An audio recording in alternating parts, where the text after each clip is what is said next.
좋은 아침입니다. 오늘은 요한복음 2장 7절로 8절에 있는 말씀 함께 대하겠습니다. 예수께서 일꾼들에게 말씀하셨다. 이 항아리에 물을 채워라. 그래서 그들은 항아리마다 물을 가득 채웠다. 예수께서 그들에게 말씀하시기를 이제는 떠서 잔치를 맡은 이에게 가져다 주어라 하시니 그들이 그대로 하였다. 요한복음은 오늘 가나의 혼인잔치를 비롯해서 모두 7개의 표적을 담고 있습니다.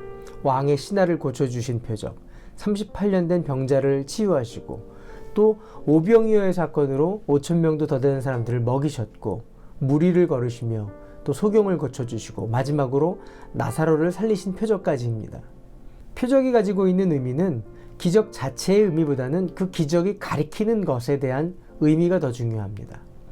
그런 의미로 가나의 혼인잔치에서 물로 포도주를 만드시는 이 기적에 대해서 요한은 이렇게 11절에 말합니다.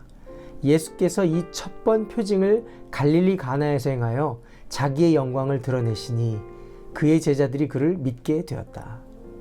이 기적은 물이 포도주가 되었다라는 기적에 집중하는 것이 아니라 그로 인해 예수가 누구인지를 드러내는 것에 있습니다. 다시 말하면 예수가 하나님의 아들이며 그리스도인 것을 드러내셨다라는 겁니다. 그렇다면 어떤 그리스도인가를 두 가지로 드러냅니다. 첫 번째는 하나님의 시간표를 따라 일하시는 그리스도라는 것입니다. 본문에 보면 예수의 어머니가 포도주가 떨어졌다라고 예수께 말합니다. 그리고 하인들에게 예수가 시키는 대로 하라라고 당부합니다. 그런데 이때 예수님은 정중히 거절하고 또 이렇게 말씀하십니다. 여자여, 그것이 나와 당신에게 무슨 상관이 있습니까? 아직도 내 때가 오지 않았습니다. 물론 물로 포도주를 만드셨습니다. 그러나 여기서 내 때가 오지 않았습니다 라고 표현하는 것은 분명한 하나님의 시간표가 있다는 것을 얘기하는 것입니다. 사람의 요구를 따라 일하시는 그리스도가 아니라 하나님의 시간표를 따라 일하시는 그리스도를 보여주고 있습니다.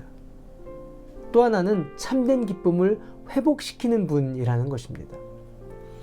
혼인잔치에 포도주가 떨어졌습니다.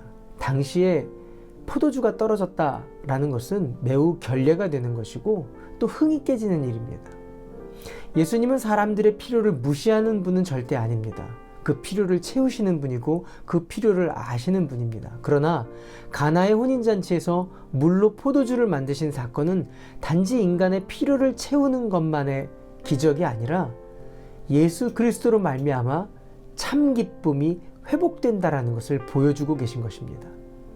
포도주는 기쁨의 상징입니다. 잔치의 필요를 채우기도 하지만 또 흥을 지켜주시기도 했지만 더 큰 의미는 세상이 줄 수 없는 만족과 기쁨을 그리스도가 회복시키신다라는 것입니다. 그 뒤에 나오는 니고데모 뿐만 아니라 사마리아 여인을 통해서도 우리는 알 수 있습니다.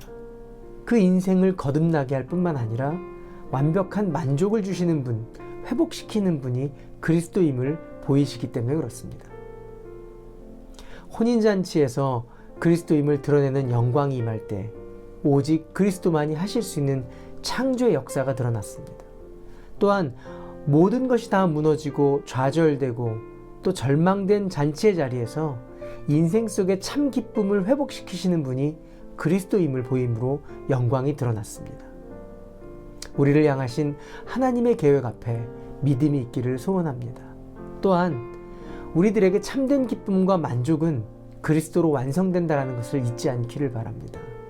그분을 닮아가며 메시아의 사람들로 오늘도 승리하는 하나님의 사람들 되시길 바랍니다. 기도할까요? 주님, 우리의 신앙생활이 물로 포도주를 만드는 기적에 머물러 있지 않게 해주시옵소서.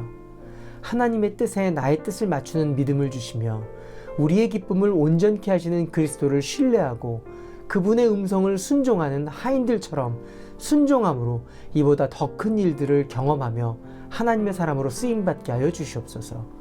예수님의 이름으로 기도합니다. 아멘. 오늘도 성령님과 동행하시는 하루 되시길 바랍니다. 화이팅!